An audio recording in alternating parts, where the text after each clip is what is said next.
اے پروردگار، میں نے اپنی اولاد ایک وادی میں جہاں کھیتی نہیں تیرے عزت و ادب والے گھر کے پاس لا بسائی ہے۔ اے پروردگار، تاکہ یہ نماز پڑھیں سو تو لوگوں کے دلوں کو ایسا کر دے کہ ان کی طرف جھکے رہیں، اور ان کو میووں سے روزی دیتے رہنا تاکہ تیرا شکر کریں۔ اے پروردگار، جو بات ہم چھپاتے اور جو ظاہر کرتے ہیں تو سب جانتا ہے، اور اللہ سے کوئی چیز مخفی نہیں، نہ زمین میں نہ آسمان میں۔ اللہ کا شکر ہے جس نے مجھ کو بڑی عمر میں اسماعیل اور اسحاق بخشے، بے شک میرا پروردگار دعا سننے والا ہے۔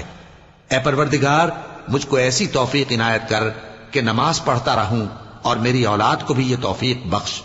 اے پروردگار، میری دعا قبول فرما۔ اے پروردگار، حساب کتاب کے دن میری اور میرے ماں باپ کی اور مومنوں کی مغفرت کیجو۔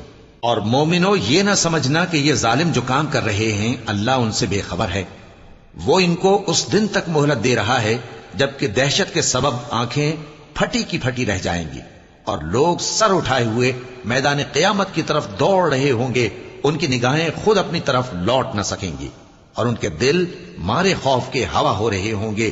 اور لوگوں کو اس دن سے آگاہ کر دو جب ان پر عذاب آ جائے گا، تب ظالم لوگ کہیں گے کہ اے ہمارے پروردگار، ہمیں تھوڑی سی مہلت عطا کر تاکہ ہم تیری دعوت توحید قبول کریں اور تیرے پیغمبروں کے پیچھے چلیں۔ تو جواب ملے گا، کیا تم پہلے قسمیں نہیں کھایا کرتے تھے کہ تم کو اس حال سے جس میں تم ہو زوال نہیں ہوگا؟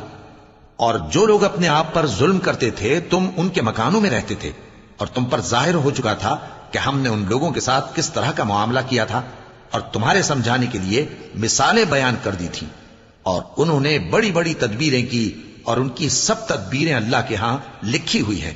گو وہ تدبیریں ایسی غضب کی تھیں کہ ان سے پہاڑ بھی ٹل جائیں۔ تو ایسا خیال نہ کرنا کہ اللہ نے جو اپنے پیغمبروں سے وعدہ کیا ہے وہ اس کے خلاف کرے گا، بے شک اللہ زبردست ہے، بدلہ لینے والا ہے۔